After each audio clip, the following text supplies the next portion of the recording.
ಕಂದಾಯ ಇಲಾಖೆ ಮಾತ್ರ ಒಂದೇ ಒಂದು ಮಾತಂದ್ರೆ ಡಿಸಿ ಅವರಿಗೆ, ನೀವು ಕಟ್ಟಂತ ಹಕ್ಕುಪತ್ರ ಪಾಣಿಗೆ ಬೆಲೆ ಇಲ್ಲ ಅಂದ್ರೆ ಈ ಸರ್ಕಾರಕ್ಕೂ ಬೆಲೆ ಇಲ್ಲ, ಯಾವ ಇಲಾಖೆಗೂ ಬೆಲೆ ಇಲ್ಲ. ನಾವು ದಯವಿಟ್ಟು ಸರ್ಕಾರಕ್ಕೆ ವರದಿ ಕೊಡಿ. ನಿಮ್ಮ ಕೈಲೂ ಹೆಚ್ಚಿನ ಅಧಿಕಾರ ಇಲ್ಲ, ಇವತ್ತು ಹೆಚ್ಚಿನ ಪೂರ್ಣ ಅಧಿಕಾರ ಇಲ್ಲ. ಸರ್ಕಾರಕ್ಕೆ ವಸ್ತುನಿಷ್ಠ ವರದಿ ಇವತ್ತು ಜನರಿಗೆ ಮಾರಣ ಹೋಮ ಜಿಲ್ಲೆಯಲ್ಲಿ ಮಾಡ್ತಾ ಇದ್ದಾರೆ. ಇವತ್ತು ಕುಂಚೇನಹಳ್ಳಿ ಅವರಿಗೆ ಪ್ರಮಾಣ ಮಾಡಿ ಹೇಳ್ತೀವಿ, ಜಿಲ್ಲೆಯಲ್ಲಿ ಯಾವುದೇ ರೈತರ ಭೂಮಿಗೆ ವಿಷಯ ಕೈ ಹಾಕಿದ್ರೆ, ರದ್ದು ಮಾಡಿದ್ರೆ, ಒಕ್ಲಬ್ಸ್ ಮಾಡಿದ್ರೆ ನಿಮ್ಮನ್ನ ಯಾರನ್ನೂ ಓಡಿಸಲ್ಲ ಅಂತ ಹೇಳಿ ಈ ಹಕ್ಕುಪತ್ರಕ್ಕೆ ಬೆಲೆ ಇಲ್ಲ ಅಂದ್ಮೇಲೆ ಇವತ್ತು ಕೊಡುವಂತ ಕೆಲಸವನ್ನ ನಾವು ಮಾಡ್ತಾ ಇದ್ದೀವಿ. ಈ ಹಕ್ಕುಪತ್ರಕ್ಕೆ ಬೆಲೆ ಇಲ್ಲ ಅಂದ್ಮೇಲೆ ಸರ್ಕಾರ ಇವತ್ತು ಬೆಲೆ ಬರಂಗ್ ಮಾಡ್ಬೇಕು. ಆತ್ಮೀಯ ಸಹಕಾರ ಬಂಧುಗಳೇ, ನಾನು ನಿಮ್ಮ ಸೇವಾಕಾಂಕ್ಷಿ HB ದಿನೇಶ್ ಬುಳ್ಳಾಪುರ. ಇದೇ ಜೂನ್ 28ರಂದು ನಡೆಯಲಿರುವ DCC ಬ್ಯಾಂಕ್ನ ನಿರ್ದೇಶಕರ ಚುನಾವಣೆಯಲ್ಲಿ ಶಿವಮೊಗ್ಗ ಬ್ಯಾಂಕಿನ ಆಡಳಿತ ಮಂಡಳಿ ನಿರ್ದೇಶಕರ ಸ್ಥಾನಕ್ಕೆ ಸಹಕಾರ ಭಾರತಿ ಬಿಜೆಪಿ ಬೆಂಬಲಿತ ಅಭ್ಯರ್ಥಿಯಾಗಿ ಸ್ಪರ್ಧೆ ಮಾಡುತ್ತಿದ್ದೇನೆ. ತಮ್ಮ ಅಮೂಲ್ಯವಾದ ಮತವನ್ನು ನನ್ನ ಕ್ರಮ ಸಂಖ್ಯೆ 3 ಪ್ರೆಷರ್ ಕುಕ್ಕರ್ ಚಿಹ್ನೆಗೆ ನೀಡುವ ಮೂಲಕ ತಮ್ಮ ಸೇವೆ ಮಾಡಲು ಅವಕಾಶ ಮಾಡಿಕೊಡಬೇಕಾಗಿ ವಿನಂತಿಸಿಕೊಳ್ಳುತ್ತೇನೆ. ಶಿವಮೊಗ್ಗಕ್ಕೆ ಕಂದಾಯ ಸಚಿವ ಕೃಷ್ಣ ಬೈರೇಗೌಡರು ಬಂದಾಗ ಮಾಧ್ಯಮದವರೊಂದಿಗೆ ಅವರು ಹೇಳಿಕೆ ಕೊಟ್ಟರು. ಇಡೀ ರಾಜ್ಯದಲ್ಲಿ ಭೂ ಹಕ್ಕಿನ ಸಮಸ್ಯೆ ಜಾಸ್ತಿ ಇರ್ತಕ್ಕಂಥದ್ದು ಶಿವಮೊಗ್ಗ ಜಿಲ್ಲೆಯಲ್ಲಿ. ನಾವು ಕಂದಾಯ ಇಲಾಖೆಯವರು ಹಕ್ಕುಪತ್ರ ಕೊಟ್ಟಿದ್ದನ್ನು ಸಹ ಅರಣ್ಯ ಇಲಾಖೆಯವರು ನಮ್ಮದು ಅಂತ ಹೇಳಿ ಅದನ್ನು ವಜಾ ಮಾಡೋದಕ್ಕೆ ಹೊರಟಿದ್ದಾರೆ. ಇದು ನನ್ನ ಕೈಲೂ ಬಗೆಹರಿಸೋಕ್ಕೆ ಅಸಾಧ್ಯ.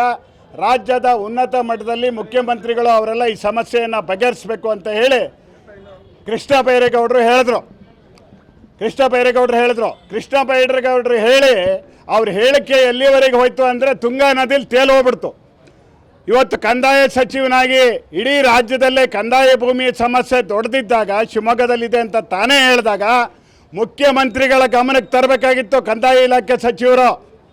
ಹೇಳಿ ಇಲ್ಲಿ ಶಿವಮೊಗ್ಗ ಜಿಲ್ಲೆಯಲ್ಲಿ ಸುಮಾರು 25ರಿಂದ 50,000 ಜನ ಕುಟುಂಬದ ರೈತರ ಜಮೀನನ್ನು, ಅವ್ರ ಹಕ್ಕುಪತ್ರನ, ಅವ್ರ ಪಾಣಿಯನ್ನು ವಜಾ ಮಾಡ್ತಕ್ಕಂಥ ಕೆಲಸ ನಡೀತಾ ಇದೆ, ಆರಂಭ ಆಗಿದೆ.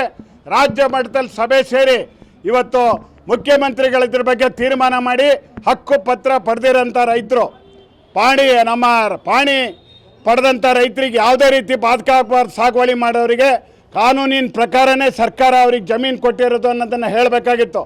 ಅದನ್ನು ಹೇಳ್ದೇನೆ ಇವತ್ತು ಇಡೀ ಜಿಲ್ಲೆಯಲ್ಲಿ ರೈತರನ್ನ ಬೀದಿಗೆ ಹಾಕಂಥ ಕೆಲಸವನ್ನು ಇವತ್ತು ಕಂದಾಯ ಇಲಾಖೆ, ಅರಣ್ಯ ಇಲಾಖೆ, ರಾಜ್ಯ ಸರ್ಕಾರ ಕೋರ್ಟ್ ಆದೇಶದ ಹೆಸರಲ್ಲಿ ಮಾಡ್ತಾ ಇದೆ. ಇದನ್ನು ತೀವ್ರವಾಗಿ ನಮ್ಮ ಮಲೆನಾಡು ರೈತರ ಹೋರಾಟ ಸಮಿತಿ ಖಂಡಿಸ್ತೇವೆ. ಜೊತೆಗೆ ಇವತ್ತು ನಮ್ಮ ಜಿಲ್ಲೆಯಲ್ಲಿ ಇರ್ತಕ್ಕಂಥ ಶಾಸಕರು, ಸಂಸದರು, ನಮ್ಮ ಜಿಲ್ಲಾ ಮಂತ್ರಿ ಮಧು ಬಂಗಾರಪ್ಪನವರು 1 ವರ್ಷದಿಂದ ಪಾದಯಾತ್ರೆ ಮಾಡಿದ್ರು.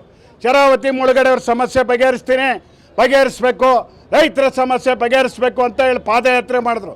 ಸಿದ್ದರಾಮಯ್ಯನವರು DK ಶಿವಕುಮಾರ್ ಇಲ್ಲಿ ಬಂದು 10,000 ಜನ ರೈತರ ಎದುರಿಗೆ ಹೇಳಿದರು, ಸರ್ಕಾರ ಬಂದರೆ ತಕ್ಷಣವೇ ನಾವು ಸಮಸ್ಯೆಯನ್ನು ಬಗೆಹರಿಸ್ತೀವಿ ಅನ್ನೋ ಮಾತನ್ನು ಹೇಳಿದರು. 13 ತಿಂಗಳಾದರೂ ನಮ್ಮ ಮುಖ್ಯಮಂತ್ರಿಗೆ ಶಿವಮೊಗ್ಗ ಜಿಲ್ಲೆ ನೆನಪಿಲ್ಲ, DK ಶಿವಕುಮಾರ್ ಅವರಿಗೆ ನೆನಪಿಲ್ಲ. ಜಿಲ್ಲೆಯ ಶಾಸಕರು, ಸಂಸದರು, ಮಂತ್ರಿಗಳಂತೂ ಸತ್ತೋದಂಗಾಗಿದ್ದಾರೆ, ಜೀವನ ಇಲ್ದಂಗೆ ಆಗಿದ್ದಾರೆ.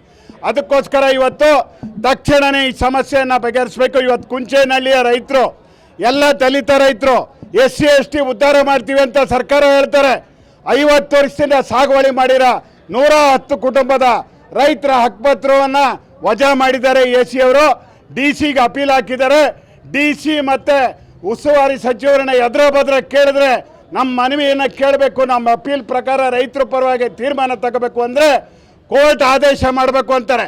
ಕೋರ್ಟ್ ಎಲ್ಲ ಕೆಲಸ ಮಾಡೋದಾದರೆ ಈ DC ಹಾಕಬೇಕು, AC ಹಾಕಬೇಕು, ಮಂತ್ರಿ ಹಾಕಬೇಕು, ಶಾಸಕ ಹಾಕಬೇಕು, ಯಾಕೆ ಹಾಕಬೇಕು? ಇವತ್ತು ಕೋರ್ಟ್ ಎಲ್ಲದನ್ನು ನಡೆಸುತ್ತಾರೆ. ಕೋರ್ಟಿಗೆ ವಸ್ತುಸ್ಥಿತಿಯನ್ನು ತಿಳಿಸ್ತಕ್ಕಂಥದ್ದು ಸರ್ಕಾರದ ಕೆಲಸ. ಅದಕ್ಕೋಸ್ಕರ ಇವತ್ತು ಮೊನ್ನೆ ಪತ್ರಿಕಾಗೋಷ್ಠಿ ನಡೆಸಿ ಇವತ್ತು ಪ್ರತಿಭಟನೆ ಮಾಡ್ತಾ ಇದ್ದೇವೆ. ಈ ನಮ್ಮ ಬೇಡಿಕೆ ಈಡೇರಿಸ್ತಾ ಇದ್ರೆ DC ಬಂದು ಜನರ ಎದುರಿಗೆ ಹೇಳಬೇಕು, ಹಕ್ಕುಪತ್ರ ಕಂದಾಯ ಇಲಾಖೆಗೆ ಕೊಟ್ಟಿರೋದಕ್ಕೆ ಬೆಲೆ ಇಲ್ಲ, ಅರಣ್ಯ ಇಲಾಖೆಗೆ ಬೆಲೆ ಇಲ್ಲ ಅಂದರೆ ಆ ಕಂದಾಯ ಇಲಾಖೆ ಕೊಟ್ಟಬದ್ದ ಸಾಗುವಳಿ ಚೀಟಿ, ಹಕ್ಕುಪತ್ರ, ಪಾಣಿಯನ್ನು ಇಲ್ಲಿ ಸುಡೋ ಕಾರ್ಯಕ್ರಮ ಇಟ್ಕೊಂಡಿದ್ದೀವಿ. ಸುಡ್ತೀವಿ, ಈಗ ಸುಟ್ಟಾಕ್ತೀವಿ. ಸರ್ಕಾರ ಕೊಟ್ಟಿರೋ ಹಕ್ಕುಪತ್ರಕ್ಕೆ ಬೆಲೆ ಇಲ್ಲ ಅಂದರೆ ಆ ಡಿ ಸಿ ಆಫೀಸ್ ಎದುರಿಗೆ ಅದನ್ನು ಸುಟ್ಟಾಕೋ ಕೆಲಸವನ್ನು ಮಾಡ್ತೀವಿ.